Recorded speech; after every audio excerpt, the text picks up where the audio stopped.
Okay, so assalamualaikum and what's up guys, hope you all are doing good. So guys, if you haven't subscribed my channel, do subscribe it and please share it with all your friends and fellows and might help them as well. So guys, आज ना हम कुछ minor topics देख लेते हैं, ठीक है, that are important, जिनके बारे में आपको पता होना चाहिए. They can be oftenly asked in SCQs and MCQs as well, ठीक है.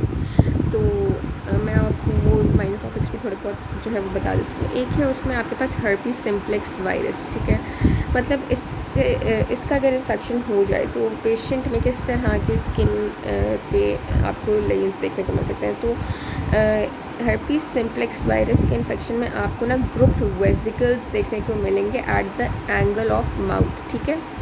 सो एंगल ऑफ माउथ पे आपको ग्रुप्ड वेसिकल्स देखने को मिलेंगे. टिंगलिंग सेंसेशन होगी before the vesicles have erupted. मतलब जैसे जैसे वेसिकल्स एरप्ट होना शुरू होंगे ना, तो पेशेंट को उस जगह पे एंगल ऑफ माउथ पे टिंगलिंग सेंसेशन जो है वो फील होगी, ठीक है. इसके अलावा प्रेसिपिटेटिंग फैक्टर्स की अगर हम बात करें कि किस वजह से ये लेंस निकलना शुरू होता है, so these can be due to any immunosuppressant drugs या any mechanical trauma can be the cause, या अगर कोई अनप्रोटेक्टेड इंटरकोर्स है तो उसकी वजह से भी हर्पीज सिम्प्लेक्स वायरस का इन्फेक्शन हो सकता है, ठीक है. And that can form group vesicles on the angle of mouth, ठीक है. फिर इसका ट्रीटमेंट अगर हम देखें तो ट्रीटमेंट में आप वेलासाइक्लोवेयर दे सकते हैं पेशेंट को, फैमसाइक्लोवेयर और एसाइक्लोवेयर सजेस्ट कर सकते हैं, ठीक है.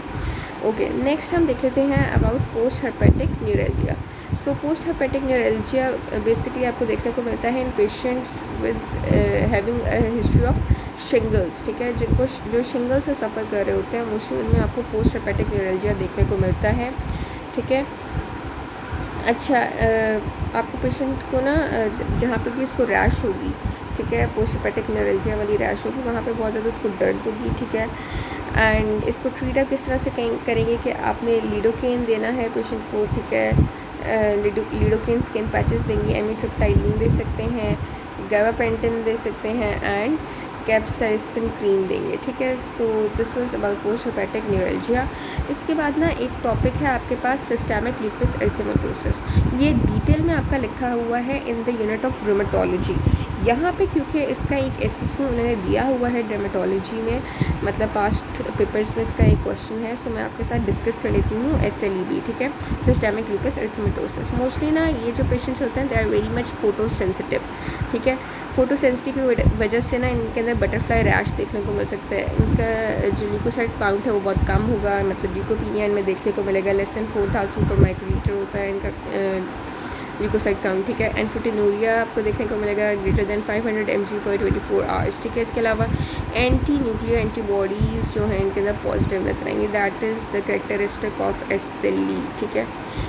तो इस तरह से जो पेशेंट है ना वो बेसिकली प्रेजेंट करेगा. अब सिनेरियो इस तरह से आता है कि 18 ईयर्स ओल्ड गर्ल है, वो आपके पास आई है और वो कंप्लेन कर रही है फोटो सेंसिटिविटी की, और उसके एंटी न्यूक्लियर फैक्टर्स भी पॉजिटिव हैं, ठीक है. मतलब उसका एंटी न्यूक्लियर एंटीबॉडी पॉजिटिव आ रहा है, ठीक है. प्रोटीनूरिया भी देखने को मिल रहा है, ठीक है. एंड ल्यूकोसाइट काउंट भी उसका कम है, ठीक है. मतलब लेस दैन 4000 है, जस्ट 1000 पर लीटर्स आपको मिल रहा है, ठीक है.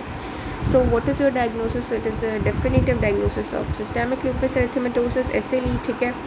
एंड इसको फिर आप उन्होंने क्लिनिकल फीचर्स पूछे हुए हैं नेक्स्ट पार्ट में. सो क्लासिकल मैले रैश आपको देखने को मिल सकता है, discoid lupus lesions, photo sensitivity, alopecia, ठीक है, ये सब देखने को मिल रहा है, ठीक है. एंड मैनेजमेंट किस तरह से आप करेंगे कि आप फोटो सेंसिटिविटी को बेसिकली इस पेशेंट में मैनेज करेंगे जो उसको ये रैशेस कॉज कर रहा है स्किन. तो उसके लिए आप कुछ टॉपिकल इम्यूनोमॉड्यूलेटर्स दे देंगे, मैक्रोलाइड इम्यूनोसप्रेसेंट्स भी दे सकते हैं, जिसमें आपके पास टेक्रोलिमस और पिमरक्रोलिमस आ जाता है, वो आप दे देंगे, ठीक है. एंड कॉर्टिकोस्टेरॉइड्स देंगे, हाइड्रोक्सीक्लोरोक्वीन दे देंगे, और आप उसको कहेंगे कि वो एक्सेसिव सन एक्सपोजर को अवॉइड करें बाय यूजिंग सन ब्लॉक्स या कोई भी लोशंस, ठीक है. सो आई होप आपको ये टॉपिक क्लियर हो गया है. यहाँ पे आपके डर्मेटोलॉजी वाली यूनिट एंड हो गया है. अगर आपको ये वीडियोस हेल्पफुल लगी हैं तो please guys do share with your friends and fellows as well, please. Thank you.